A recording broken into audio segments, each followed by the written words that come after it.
Hey, deserving listeners, 90 Day Fiancé, Last Resort. Let's watch. Okay. No, Vegas was a trash.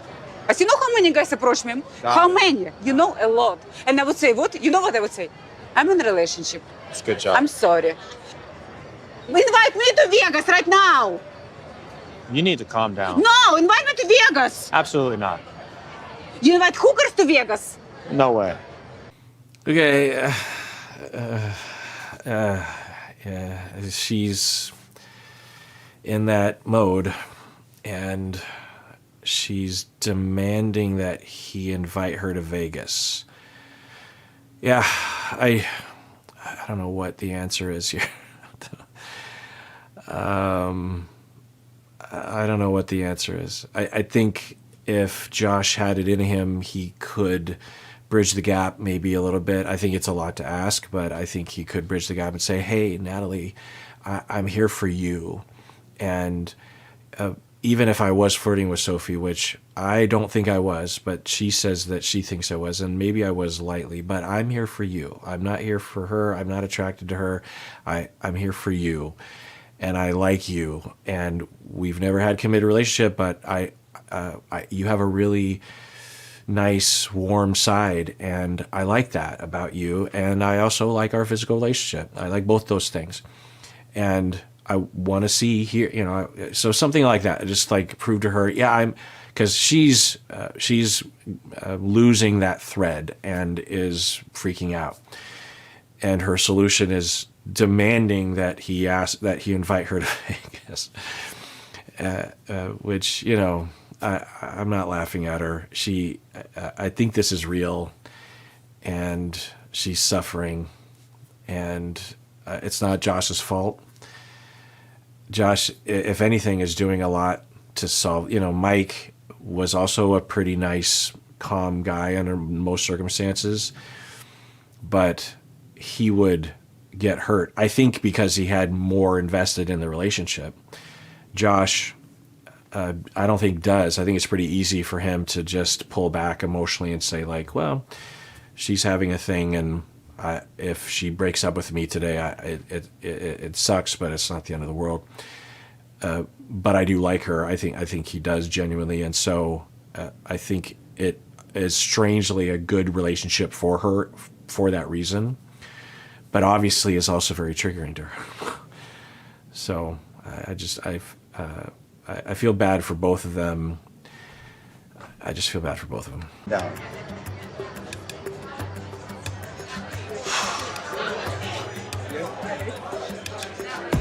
She's coming back.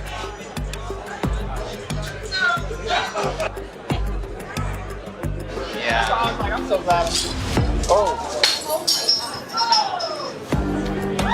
Whoa. Yeah, violence, never the answer. Plus, she at times she's hearing the facts on the ground, which is that Sophie is saying, I was just being a friend, and he hit on me, and I wasn't interested. I'm married.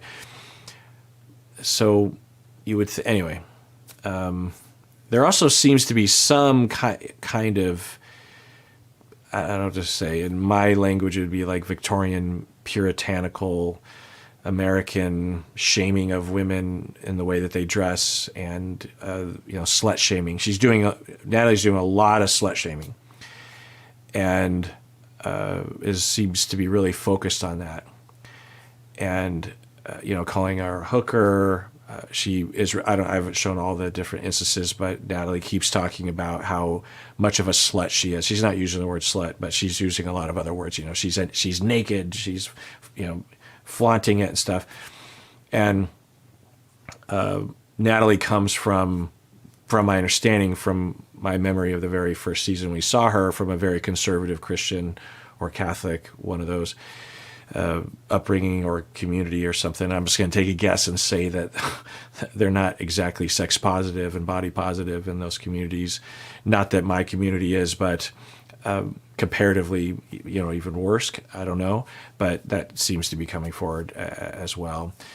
But yeah, so I'm going to rewind that because I didn't really catch it. Yeah. I'm so glad. So they're zoomed in. I don't know why that would be, but they we can see Natalie. Her hand comes in and she pushes up, purposely trying to I don't know, either push it in her face or get her to drop her drink or something. And I will say, if anything, I can commend it's Sophie and Rob in this moment, because so many people in their shoes would take issue with this, would match fire with fire. And Sophie's just like, okay. And so if there's one thing I can say about the club scene, is that Sophie has handled herself really well. There's so many opportunities for people to engage in toxic reprisal. And Sophie just has the wherewithal, the differentiation to just be like, yeah, she said a few things that were understandable, but crossing the line, like, I don't really even care about you. So, and you're so old. So if it's one thing you can say about Sophie, she keeps, even behind closed doors when she's talking to Rob, she referred to Natalie being 3 times her age. And Rob's like, well, she's older, and I don't know how old she is, but I wouldn't go that far. And so she seems to be really focused on that insult, which is a patriarchal notion of past a certain age, women are useless or not sexually attractive. It's really toxic and awful. Anyway, not that Sophie invented that. She's internalized it from society. Anyway, but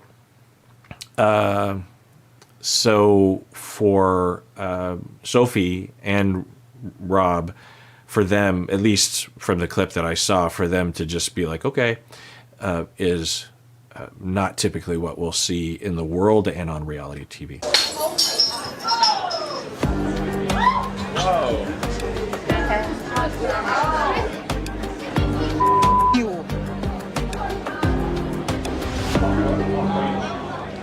Yeah. You should check on her, Rob. No, Rob, do not check on her.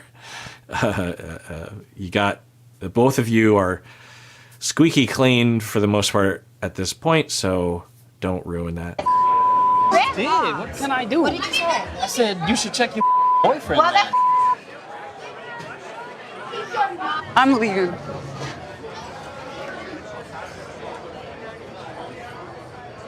And we should remind ourselves that this show is presumably predicated on the notion that this is supposed to be therapeutic, and none of this is helpful to therapy. Plus, they're in group therapy. So they've had a massive disruption and conflict, violent, between 2 members of this group therapy retreat. Now, under normal circumstances, that would be an opportunity, right? Because you can get into it with Natalie, what's going on. There's a lot of material there for everyone to process and talk about, work out. But they're only there for 3 weeks, and I'm just going to take a guess and say that, well, maybe I'm selling them short. Maybe if I were there, I'd be like 3 weeks. That's more than enough time at least to scratch some of the surface. Let's get Natalie. Let's get Sophie. Let's talk about it. If they want to, which I'm guessing they wouldn't necessarily want to, but I'd offer it. Fix it. You started, you fix it. Okay. I'm sort of glad that Natalie can see straight enough to identify that. Natalie is saying, Jasmine, you started this. Now, she didn't really, because it was the event. She was just the messenger, but she didn't have to be the messenger in this moment. And so Natalie's like, you fix it. You started it, you fix it. Yeah, I don't know how anyone's going to fix it. Listen, you are not gonna play these games with me. And you're crazy, but don't mess up with me, Natalie. Don't play these games with me. I didn't start, and it's not my fault that you are with a dude. Wow. It's been so long since I've watched 90 Day Fiancé, the ensemble. I watched Ed and Liz, but arguably that was like their least dramatic season, that last one that they were on. It's been a while. So I'm really trying to figure out. So on one hand, I'm like, oh, Jasmine is trying to apologize or trying to say, hey, you know, we're pals, which is part of it. But she's also yelling at Natalie and saying, how dare you? And then she reached her hand out, and I was like, oh, she's being nice. She's like, you know, we're friends, and in that affection, like, come on, let's. But then I'm like, what is happening? Doesn't give a about you. And stop insulting women. You are very disrespectful and you have a big mouth and you think that you're better than any other woman. You're not. Now, maybe this is tough love. I think that's what Jasmine is going for. I think she would have a different tone. It's funny that this is the way that Jasmine is supportive as a friend, or I don't know. I don't know. Or Jasmine feels guilty and she's ashamed of herself and she doesn't know where to point that, so she's going after Natalie. On one hand, I'm just like, just let her go home. She wants to go. When people want to go, let them go. Let her go to bed, wake up in the morning, reset. Just let her get away. She's overwhelmed. What are you doing? On the other hand, there's a chance that this could help because I think Natalie I think she comes from a world where this kind of obvious, I'm trying to avoid insulting words, but because I don't think of it as an insulting thing, I think she comes from a world in which people speak their mind in a very blunt, very dramatic way, overt way, and a big way, maybe is a way to say it. And I could see Natalie, because the way Josh talks is he's just quiet in those moments and boundaried, businesslike. And it's possible that she might even respond, even though what Jasmine is saying, the vibe is hostile. I could see Natalie saying, okay, you know, someone's talking my language. You throw a glass on my feet and you are going to apologize. You are going to apologize. You are going to. Okay, it's taking a turn. I forgot about Natalie's Stanley Kubrick stare. I'm scared even on this side of the screen. And now, so this is interesting that when Jasmine, you know, to put it in common language, when Jasmine is called out and there's some truth, if not a lot of truth to the calling out, Jasmine comes out swinging. We've seen it with Gino, seemingly. We can't really know, but it looks that way. And we're watching it in action right here. Does Jasmine have a viable complaint? Yeah. You know, when she made Sophie drop the glass, it did splash on a lot of people's feet, right?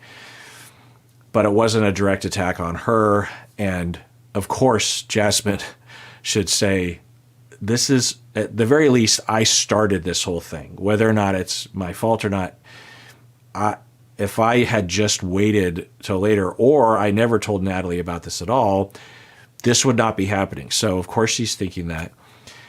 And then Natalie, as she's leaving a parting sort of yell, she just says, you know, you started this, you fix it. That's all Natalie said. And all she had to do, Jasmine, would just be like, well, you know, I don't know. I'm trying to imagine what Jasmine would have said. But now she's getting in her face. She's becoming hostile. One could say assaultive. One could say threatening, intimidating, physically. What are you doing, Jasmine? Apologize right now, Natalie. The judge. You want to meet with crazy? I'm crazy. I'm crazy. I've been patient. I've been supportive to you, and you're. It's interesting. I thought Natalie can go toe to toe, but she just gave the Stanley Kubrick stare.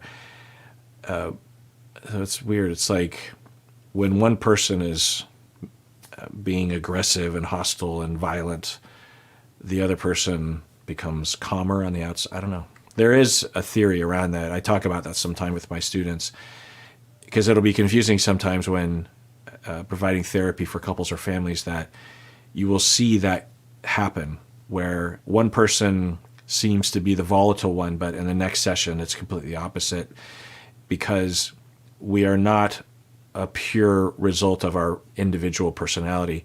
We are a part of the collective system, the emotional field, and what's happening outside of us absolutely affects what's happening on inside of us. We can actually manifest different parts of ourselves, or become different people in a sense, not completely different, but very different versions of ourselves. And in relation to that, and you might even notice this in your relationship, using it as a jumping off point. And it's actually kind of helpful to think about this sometimes, because if your partner is melting down or going through something, even if it's in relation to you, if you also melt down, that can be a recipe for disaster, right? So people usually intuit that, okay, they're melting down. I have to, even though on the inside I'm not doing well, I need to like try to calm down. It can also be stabilizing to the other person if you slow down a little bit. Yeah, case by case basis. Sometimes it actually helps to match people, so to speak, depending on what's happening.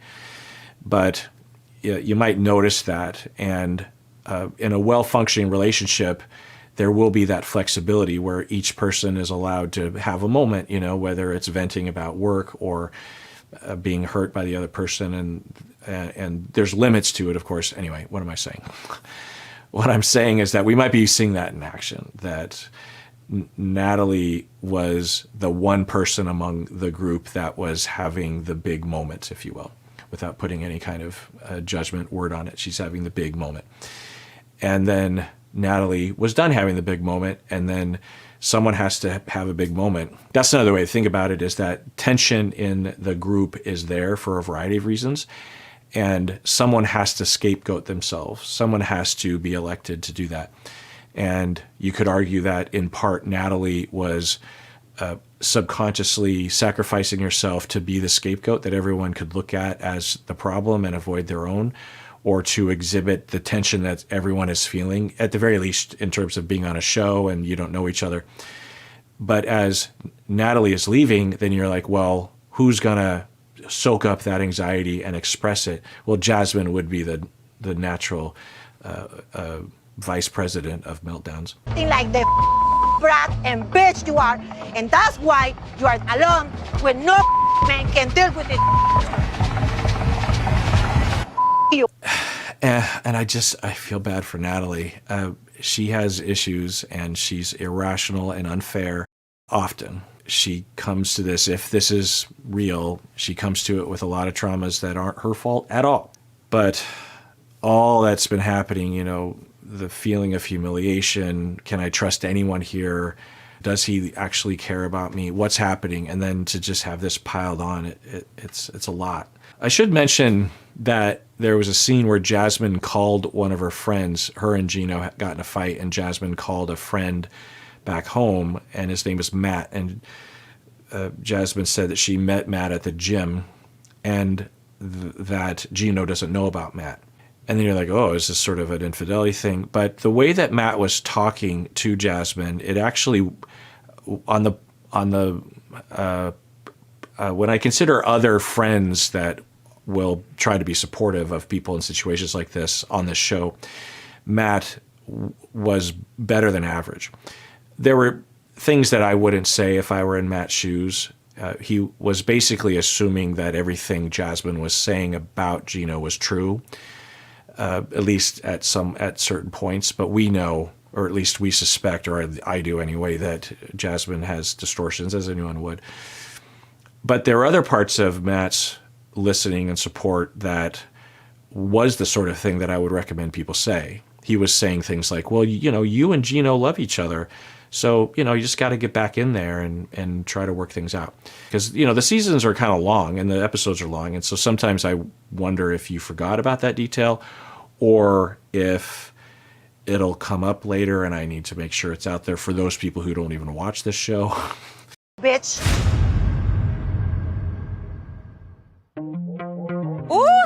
Okay, so they're going to spoil next week, which I won't watch. And wow.